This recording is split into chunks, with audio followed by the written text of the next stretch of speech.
Welcome back to my channel. It's me once again, Jocelyn back. Today I'm going to show you quick stir fry mami. Okay guys.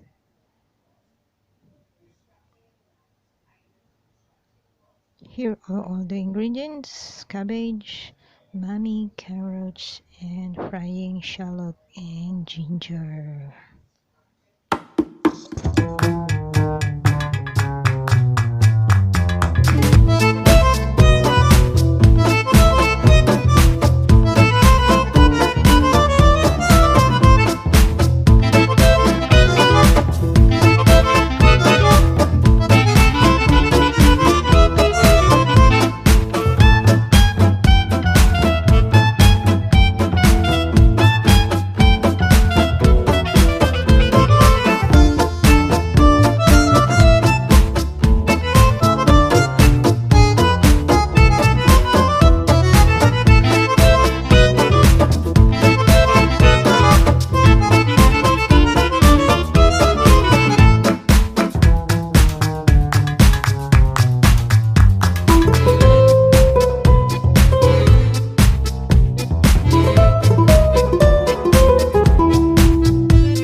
some oyster sauce, guys. Okay, just mix with the oyster sauce and it will be done. So this is my quick stir fry Mami.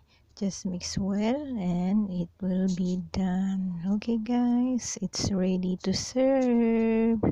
Hope you like it. Please like, share and comment, and don't forget to subscribe and press the notification bell for more coming updates of my video, guys. Okay guys, hope you like it. Please enjoy.